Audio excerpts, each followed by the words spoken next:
সবথেকে পছন্দের চোখ ধাঁধানো, মানে কোনটা ছেড়ে কোনটা নেব। ইয়াররিংসগুলো দেখো এতটাই সুন্দর, মনে হচ্ছে যেন সবগুলো তুলে নিয়ে চলে যাই, কিন্তু না, আমাকে সবগুলো কিনে দেয়নি। আজকে আবারও চলে এসেছি বাজারে, আর বাজারে কিছু শপিং করা বাকি আছে। দেখো পুজো শুরু হয়ে গেছে, আমাদের এখনও শপিং করা শেষ হয়নি। তাই আজকে চলে আসলাম বাজারে।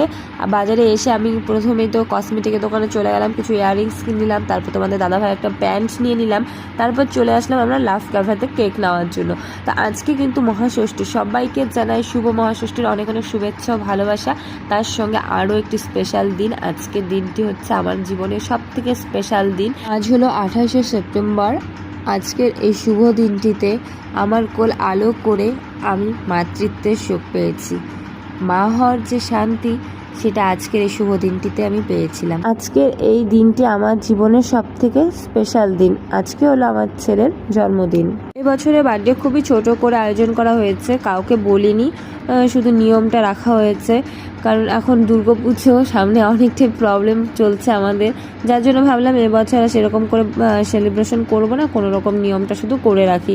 তাই শুধু ওর ভাই বোন দাদা ওদেরকে রাখা হয়েছে, তো মানে কয়েকজন বাচ্চারা নিয়ে আর কি সেলিব্রেশনটা করা হচ্ছে। তো দেখো এদিকে কিন্তু কেক কাটা হয়ে গেল, আর এক এক করে সবাইকে কেক খাওয়ানো হচ্ছে। ছোট ছোট মুহূর্তগুলোতেও অনেকটা খুশি, অনেকটা আনন্দ জড়িয়ে থাকে, আর সেই খুশিগুলো তোমাদের সঙ্গে শেয়ার করলাম। সবাই আমার ছেলেকে আশীর্বাদ করো, ও যেন ভালো থাকে সুস্থ থাকে, আর তোমাদের দুর্গাপুজো যেন খুব ভালো কাটে। আজকের মিনি ব্লগটা